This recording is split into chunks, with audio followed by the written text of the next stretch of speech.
नमस्ते मित्रांनो, माझ्या nice story या चॅनलवर तुमचं खूप खूप स्वागत आहे. सूरज आणि आकाश अवघ्या 2 वर्षात खूप छान मित्र झाले.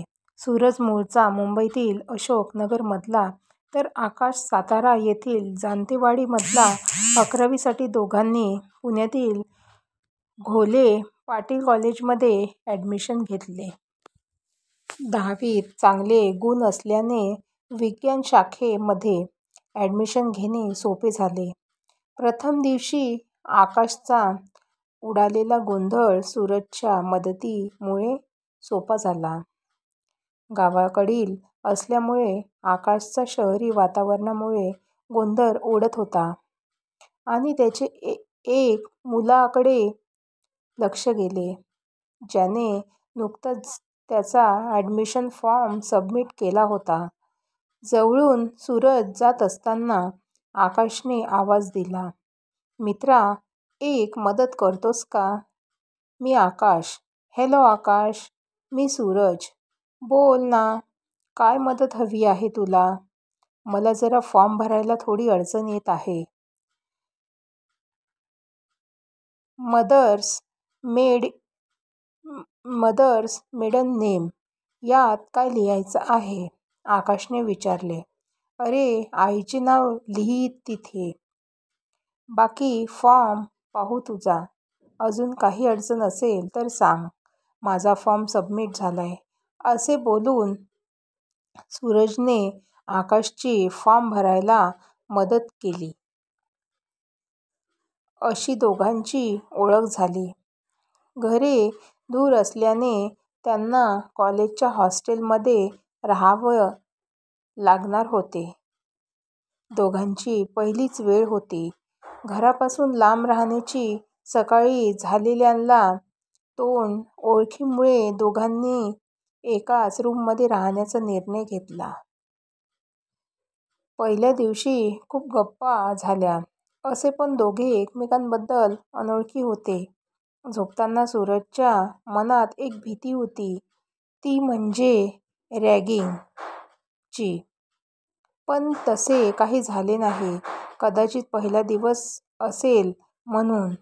सूरजने आकाशकडे पाहिले तर तो कधीच झोपला होता, जसे की त्याला काहीच कल्पना नव्हती की रॅगिंग नावाचा प्रकार असतो कॉलेजमध्ये.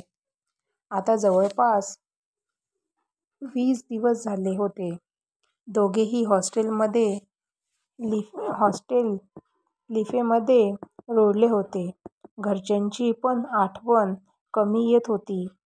सर्व सिनियर मुलांनी अचानक दरवाजावर थाप मारायला सुरुवात केली. प्रॉब्लेम झाला आहे टेरेसवर. सर्व मुले धावपळ करून टेरेसवर पोहोचली.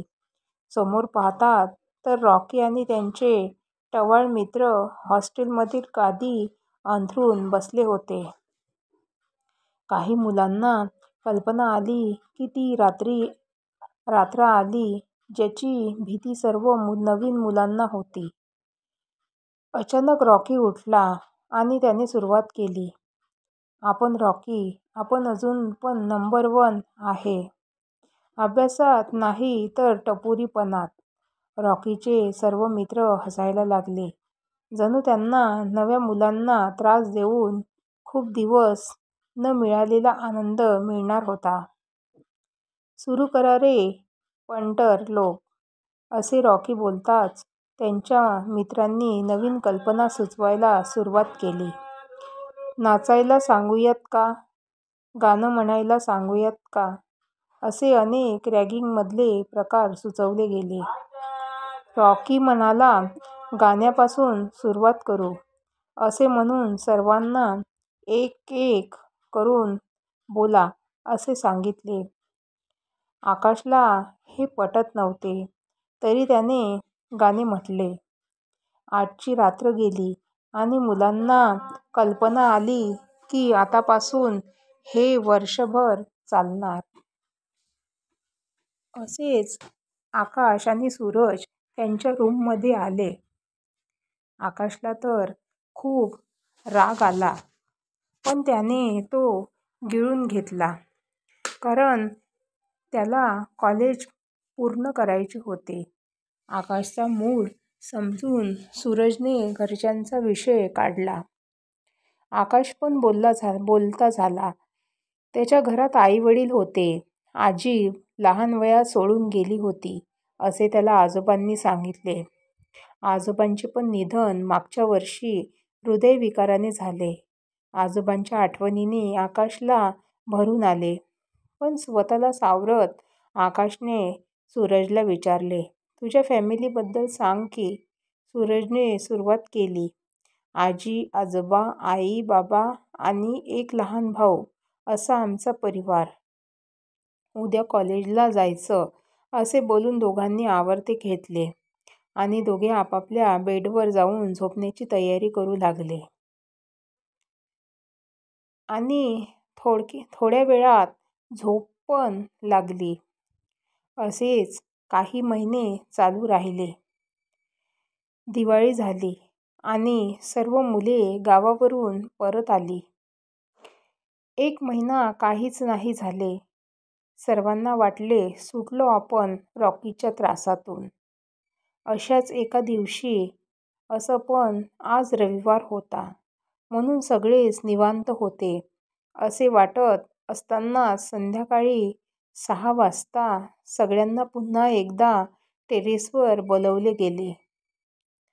सगळे आल्यावर रॉकीने सुरुवात केली. मित्रांनो, मी राकेश कदम, म्हणजेच तुमचा रॉकी भाई.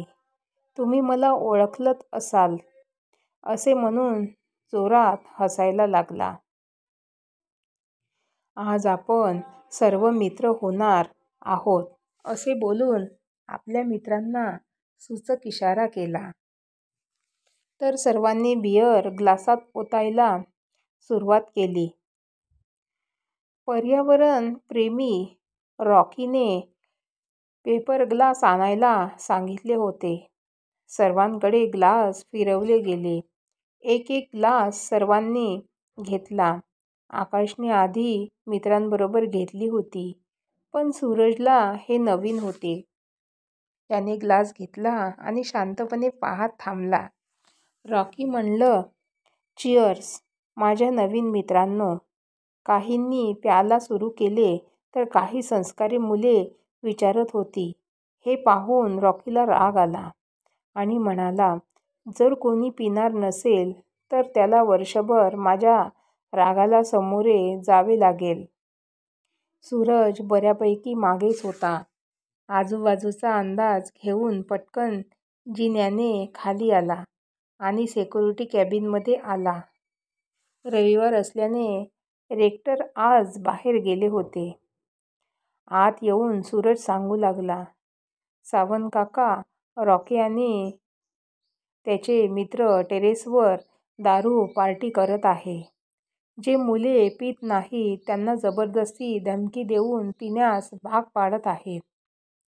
हे ऐकता सावंत उठले आणि बोलले, या रॉकीची इतकी हिंमत, चल आपण जाऊया टेरेसवर.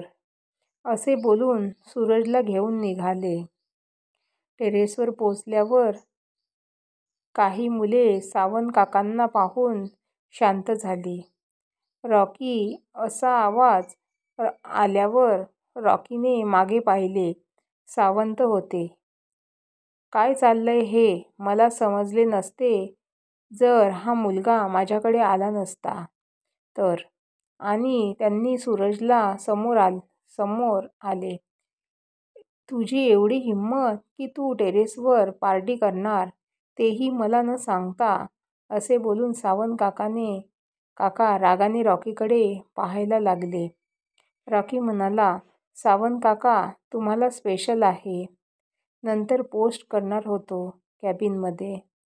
आणि एक वेगळी पांढरी बाटली त्यांच्या हातात टेकवली. धन्यवाद रॉकी, पण लक्षात ठेव, परत असे लपून केलेस तर रेक्टरकडे तक्रार करेल. आणि आल्या पावली निघून गेले. आकाशला परिस्थितीचा अंदाज आला आणि त्याने डोक्यात मारून घेतले. समोरून रॉकी येतोय हे पाहून सूरजला घाम फुटला. सावंत काकांना सांगून त्याने चूक केली होती. तर मित्रा, हे नाव तुझे रॉकीच्या या वाक्याला सरशी सूरज भानावर आला. सूरज नाव आहे माझे. तर आता तुझ्यामुळे त्या सावंतला माझी आवडती बाटली द्यावी लागली. तो आहेच फुकटचा पिणारा, पण तू त्याला माझी कंप्लेंट करून चूक केलीस. असे पाहून रॉकी त्याच्या मित्राला म्हणाला, सारंग ग्लास आण. सारंग ग्लास घेऊन आला. रॉकीने तो ग्लास त्याच्या हातून घेतला आणि म्हणाला, मित्रांनो, आजपासून जो कोणी रॉकी विरुद्ध काही करेल त्याला सूरजप्रमाणे शिक्षा भेटेल. सूरजकडे पाहून रॉकी बोलला, तुला राग आहे ना पिण्याचा? आता तुला प्यावी लागणार आणि भरलेले ग्लास त्याच्या तोंडाला लावणार. तोच आकाशने तो ग्लास पकडला आणि हवेत भिरकावून दिला. रॉकीचा राग अनावर झाला. कोण रे तू? असे पाहून आकाशला विचारले. मी आकाश, सूरजचा मित्र. रॉकी आकाशला पाहून चकित झाला.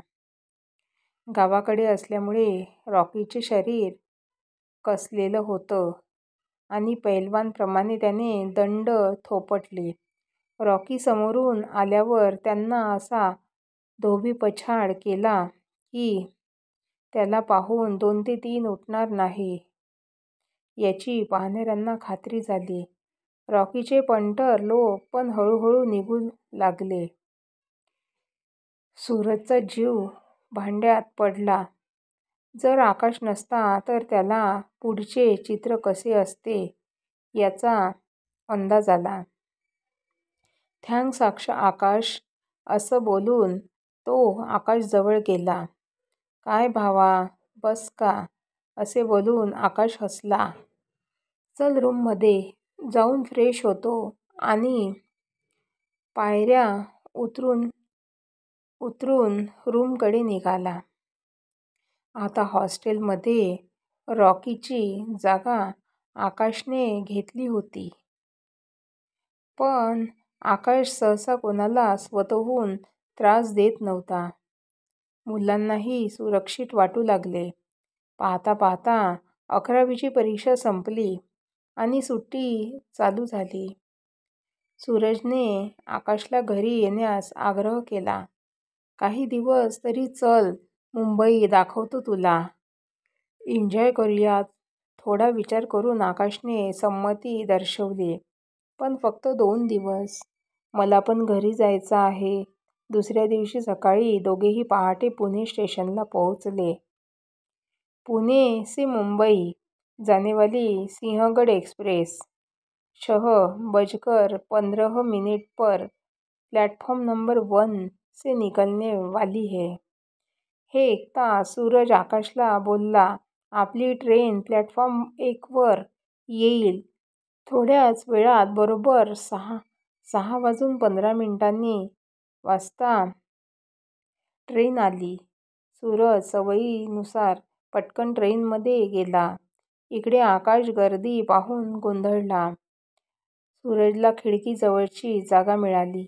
त्याने आकाशसाठी शेजारची जागा राखून ठेवली आणि सूरज असा खिडकीतून आवाज देऊ लागला. आवाजाच्या दिशेने सूरजने पाहिले आणि तो ट्रेनमध्ये कसाबसा येऊन सूरजजवळ बसला. मोगर गर्दी आहे रे, अक्षय बोलला. अरे अजून काहीच नाही. तू मुंबईची गर्दी पाहिली नाही अजून. ये तो सिर्फ ट्रेलर था. पिक्चर अभी बाकी है मेरे दोस्त. असे बोलून सूरज हसायला लागला. बोलता बोलता 2 तास कसे गेले तो दोघांनाही समजले नाही. आणि ट्रेन मुंबईमध्ये पोचली. पण चल आकाश, पटकन उतर, नाहीतर बाहेरची गर्दी तुला परत आत बसवेल. आकाश पण लगबगीने आपली बॅग घेऊन उतरला आणि त्याने सुटकेसचा निश्वास सोडला.